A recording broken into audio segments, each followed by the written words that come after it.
Of all of the factions to make an appearance in the Fallout show, the Enclave was the most surprising to me. After all, the Enclave had been thoroughly defeated by the Chosen One during the events of Fallout 2, which may explain why some people in the Wasteland aren't sure if the Enclave even exist. It is believed that a denizen of the Enclave has escaped. The Enclave's real? But apparently they do exist. 55 years after the events of Fallout 2, we find the Enclave still in California. They appear to be comprised of scientists, or at least this facility was a scientific or research facility. But we also see security, military police. They do have some sort of fighting force. What exactly are they doing here? And how did they survive the events of Fallout 2? To answer this question, we need to have a basic understanding of the Enclave's history. The Enclave first showed up as the primary villain in Fallout 2. But in the Fallout timeline, we first meet the Enclave, or the remnants of the Enclave, during the events of Fallout 76.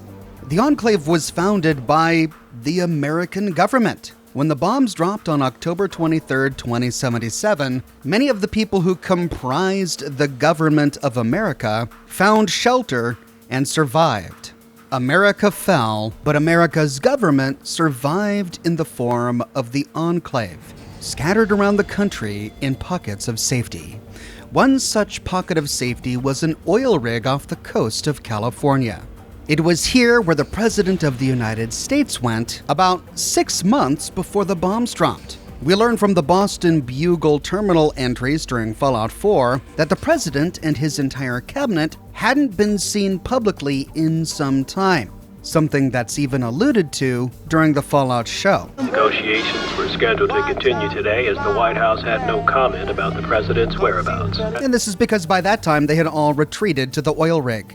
Another such pocket of safety was a secret government bunker under the White Springs Resort in West Virginia.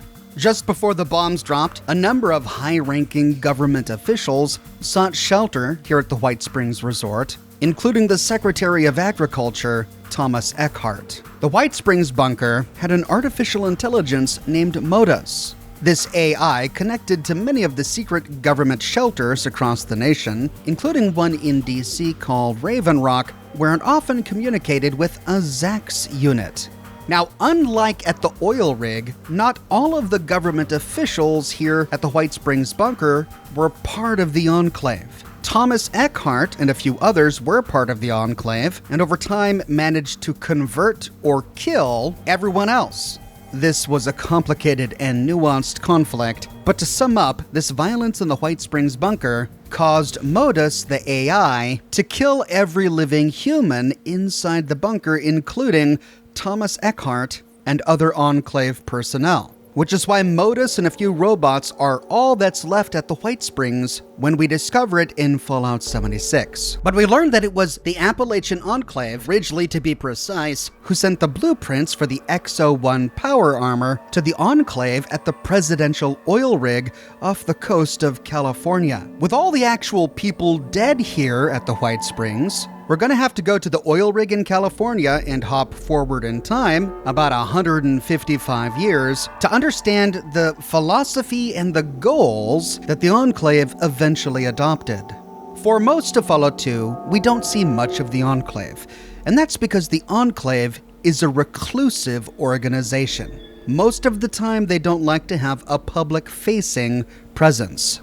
We begin to learn more about the Enclave when we meet a former Enclave scientist called Dr. Henry at the New California Republic. When we find him, he's performing research on cybernetic dogs. But when he worked for the Enclave, he was trying to cure supermutants, which actually got him in a lot of trouble with the Enclave. The Enclave thought that the best way to cure supermutants was to kill them. But Doc Henry was trying to develop a mutagenic serum that he thought could cure them. Turns out he was wrong.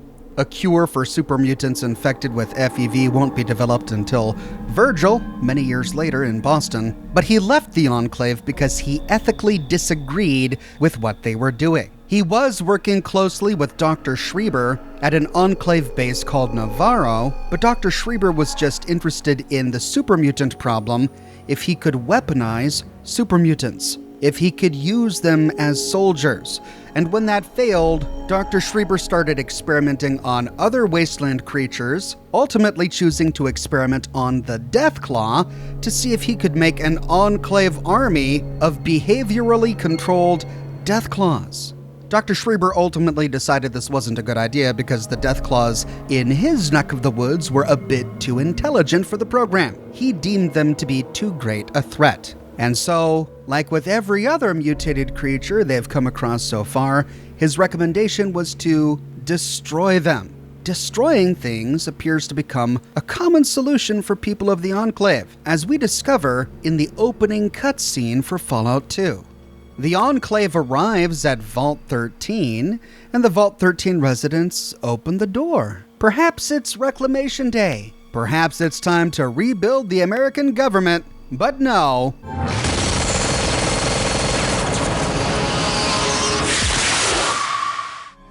The Enclave, in their advanced power armor, which they created after years of building upon the schematics for the X-01 that they got from Ridgely, massacre most of the people in the vault and kidnap the rest. But why? Even if they thought mutated creatures like supermutants and Deathclaws were dangerous, there were no supermutants here. And it wasn't just the people of Vault 13. The Chosen One will stumble upon Enclave soldiers trying to kidnap Wastelanders and executing them for non-compliance. His journey ultimately culminates with him arriving at the Enclave oil rig to get some answers. There he meets the self-declared President of the United States, Dick Richardson, where we learn more about the Enclave's philosophy and motivations. The only way for true humans and democracy to be safe is to cleanse the mutants from the globe. We humans will take back that which is rightfully ours. The project will cleanse all the mutants from our fair land and the rest of the globe. We found a research facility in operational shape about 70 years ago, a former military base that had been used to research a special virus, the FEV virus. It was originally developed to turn soldiers into super warriors, but it failed. Any humanoid that isn't inoculated against its effects before its release will die. That is the project. We can release it right here, and the jet stream will carry it worldwide. It'll have plenty of time to cleanse every nook and cranny of the globe. The Enclave believes that the nuclear apocalypse of 2077 irrevocably damaged the DNA of humans above ground. And from a lore perspective, this is true. The fantastically dirty bombs of the Fallout universe created a nuclear fallout that got caught up in the jet stream and circulated the globe, permanently altering the DNA of every human being who was above ground after the detonation. This is why the Institute went to Vault 111 to find baby Sean. They needed pre-war DNA. DNA from somebody who hadn't been exposed or wasn't the offspring of someone who had been exposed to the nuclear fallout of 2077. So that much is true, but the Enclave takes this to an extreme level. They not only recognize that humanity's DNA has been changed, but they see this change as taboo and unclean, to the point where they want to eradicate everyone on the planet who they think is mutated, who they think is unclean. That includes all ghouls, of course, all supermutants, but all humans too. Your tribe's DNA has changed since your ancestor left the vault. Unavoidable. All that background radiation you've been exposed to. We try to keep ourselves safe and secure from radiation. That's what separates humans like me from mutants like you. It doesn't matter that their damaged DNA doesn't manifest itself physically. The fact that they have damaged DNA makes them impure. And for the Enclave, it's all about purity.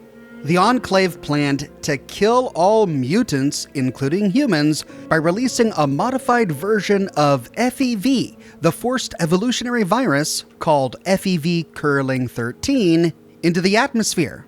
When they went to Vault 13, they killed a lot of people, but they also kidnapped a lot of people. And the reason they needed these vault dwellers with pure DNA is because they needed to test the antidote for FEV Curling 13 that they were planning to release into the atmosphere on non-Enclave personnel, so that they could inoculate all of their people and protect them from the very virus they were planning to release. As it turns out, we needed test subjects from untainted pre-war human stock, your ancestors in Vault 13. Your villagers are all descended from Vault stock, and we had to make sure that the FEV toxin was still effective. The subjects from Vault 13 test that, and an inoculation against the FEV. So, the Chosen One blows up the oil rig. Understandably. But that wasn't the end of the Enclave. The Chosen One doesn't destroy Navarro, the Enclave's military base, where Dr. Schreiber worked. With the president dead and the leadership gone, the officers at the military base didn't really know what to do. Until they got a call from somebody claiming to be the new president of the United States, John Henry Eden. This call came from the Capitol Wasteland, the ruins of Washington, D.C. So the leader of these survivors, a scientist named Autumn, led his community to the Capitol Wasteland where they met a Zax computer that had attained self-awareness, who called himself John Henry Eden and had decided to take the helm of the Enclave. This is the very same Zax computer that Modus was chatting with over 150 years earlier from the White Springs bunker in West Virginia. We even see momentary glimpses of that self-awareness beginning to manifest in their conversations. There, the Enclave rebuilt. The scientist Autumn eventually died, and his son, Augustus Autumn, became a colonel in the Enclave. Like the Enclave at the oil rig, the Enclave in the Capitol Wasteland were equally reclusive. They worked in an underground facility at Raven Rock. They rarely ventured above ground, but they tried to win the hearts and minds of the people using radio broadcasts that promised that President John Henry Eden was going to rebuild America. There are those amongst us who would shatter our hopes for peace and order. While they rebuilt their army, they also continued to conduct experiments. In the Capitol Wasteland, we find Enclave research sites all over the place. And here the Enclave's interest went beyond dogs and super mutants. The Enclave was researching anything biological, which I suppose makes sense. They developed this weird idea of human purity because of damaged DNA, so they probably wanted to see what else the nuclear apocalypse had changed in Earth's flora and fauna, which is why many of these research sites were conducting experiments on creatures like mirelurks, yaoguai, and bloatflies, and even testing plants and vegetables. But their interest goes beyond just seeing how DNA was damaged. We learn from the Broken Steel DLC to Fallout 3 that the Enclave was also seeing how they could harness post-war fauna for battle, in particular, Deathclaws. In Fallout 2, Dr. Schreiber recommended destroying all Deathclaws because the ones that he could find were too intelligent, didn't respond to conditioning, wouldn't obey orders, and were therefore too dangerous. But the Deathclaws in the Capitol Wasteland were beasts. They weren't intelligent like humans, and the Enclave scientists were working on ways to control them, some of which were failures, but others were partially successful. But the philosophy of the Enclave didn't change between the events of Fallout 2 and Fallout 3. When we finally meet John Henry Eden and we confront him, we discover that his goal is to eradicate humanity using modified FEV, and for exactly the same reasons. Our land is ravaged by mutation. We cannot move forward until humanity can gain a solid foothold in the world. To do so, we must rid ourselves of the mutations that have plagued us for so long. These super mutants, ghouls, hideous creatures. The mutations outside these walls must be cleansed before we can prosper. Mutation must be eradicated. The FEV in this vial is a far cry from what it was originally created to be. The virus contained in that vial will cause the eradication of all mutations. Anyone or anything that has been affected by mutation will be eliminated. I understand that you may have become sympathetic to certain individuals in your travels. Individuals this will eliminate. Please recognize that the fate of our entire country rests on this plan. Sacrifices must be made for the greater good. The wasteland is filled with impurities. Impure ghouls, impure super mutants, impure humans, all of whom the Enclave categorizes as mutants. And so, the Lone Wanderer destroys John Henry Eden and the Enclave here at Raven Rock and destroys them again when they retreat to the Adams Air Force Base. The Enclave doesn't show up again until the events of Fallout New Vegas, but in a very limited capacity. In New Vegas, we find a bunch of elderly men and women who were formerly part of the Enclave, but had integrated into NCR society, including Doc Henry, the very same scientist who left the Enclave during the events of Fallout 2 to experiment on cybernetic dogs at NCR. He's conducting the same line of research, only this time working out of Jacobstown. They were no longer part of the Enclave. They recognized that the Enclave in California had been soundly defeated. Some of them joined the NCR, some of them resisted the NCR, but none of them were part of the Enclave anymore. We learn more about the Enclave from Arcade Gannon, who was the son of a couple of scientists who worked at Navarro. Indeed, he was born in Navarro shortly after the destruction of the oil rig. My late father was an officer in a group called the Enclave, a remnant of America's pre-war government. Memories being short around here, not a whole lot of people remember them. But they did bad things. Terrorized communities, kidnapped people. Eventually someone stopped them. I was born a few years later at a military base on the coast, a place called Navarro. Arcade Gannon then joined the Followers of the Apocalypse, so it's no wonder that he sees the Enclave as being a very fascist organization. He's not a fan. But this is the last we hear of the Enclave for many years. The Enclave doesn't show up at all in Fallout 4. At least they didn't until the recent Next Generation update for Fallout 4.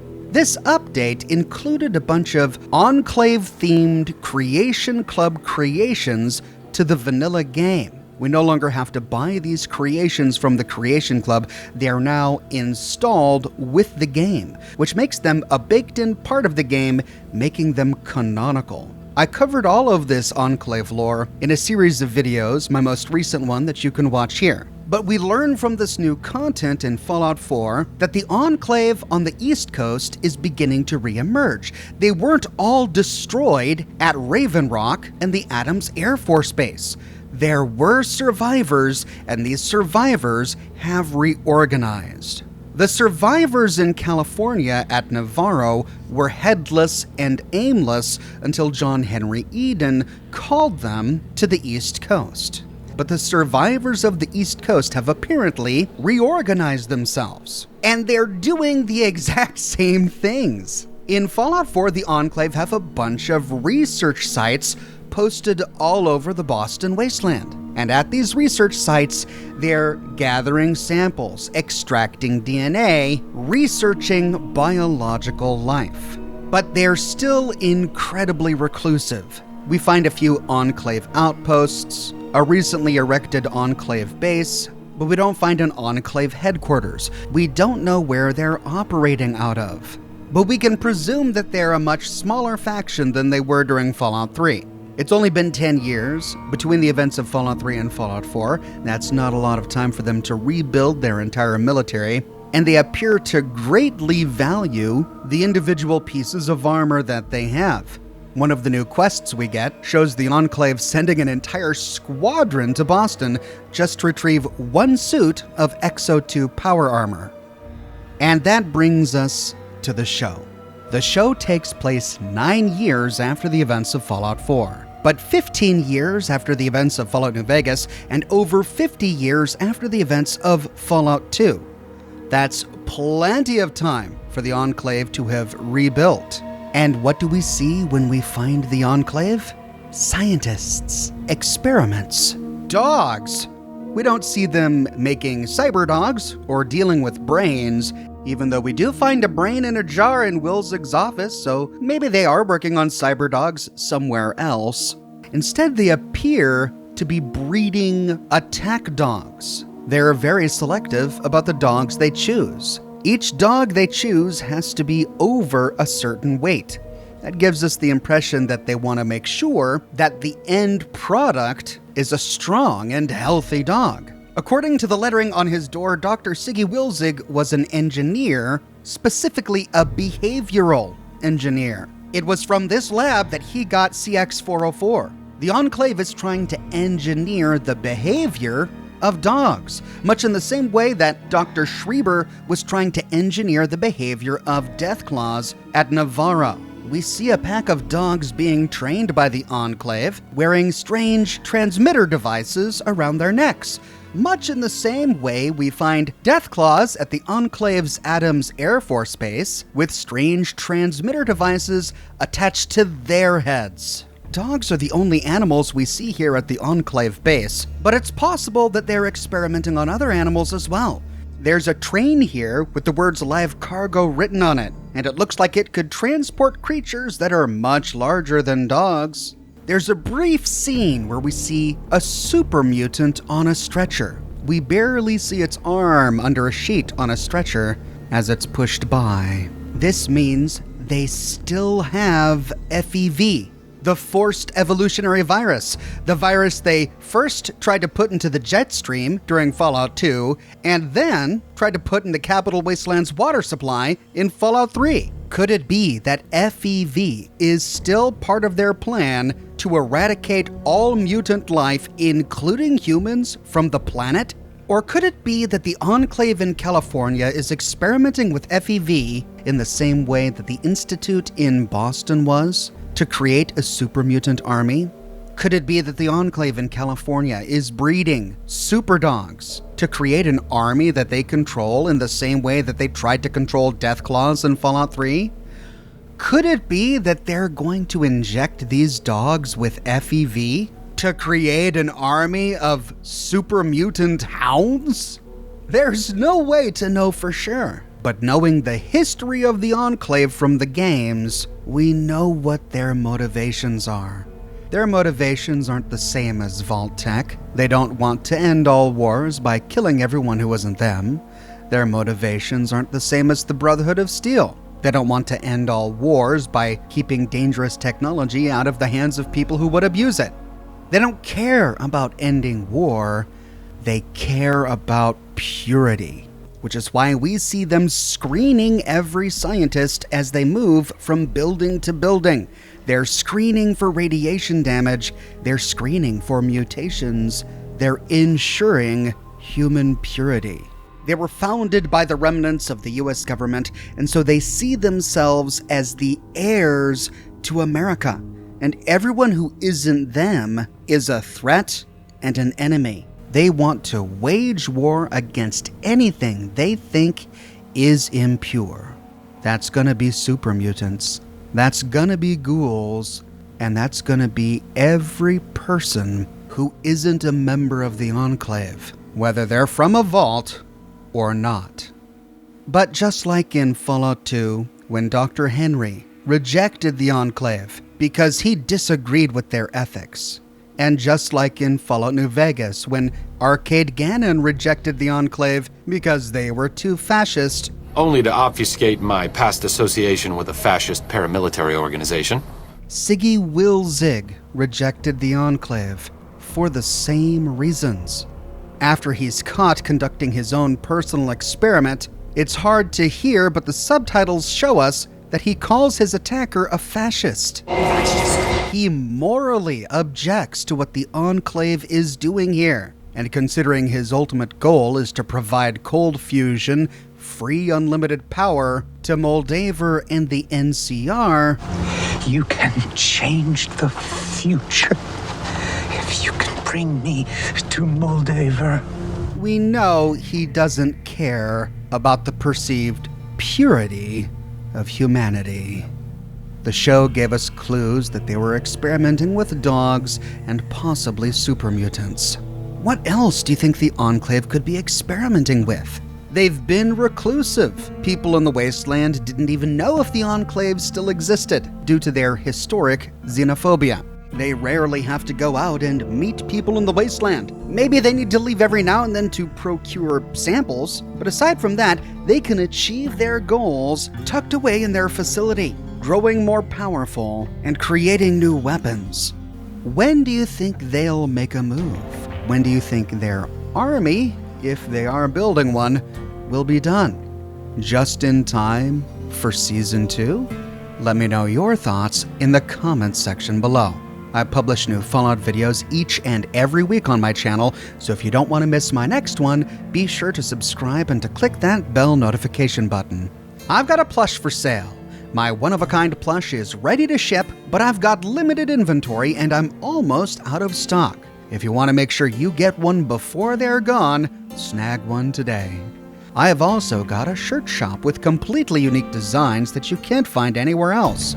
My designs come on shirts in a variety of men's, women's, and children's sizes, and in a wide array of colors. You can find them on other products too, like smartphone cases, pillows, posters, mugs, stickers, prints, etc. So if interested, you can find a link to my shop in the description below, or you can click here. If you like what I do and you want to support me in another way, consider becoming a patron on Patreon or a member here on YouTube. YouTube members get little badges that appear next to their names in the comment sections of my videos and access to ox emojis that they can use in my YouTube comments and in the live chats of my live streams. But more than anything, I'm just so glad you're here watching this video with me today. Thank you so much for watching, and I'll see you soon with more Fallout videos. That's what you want.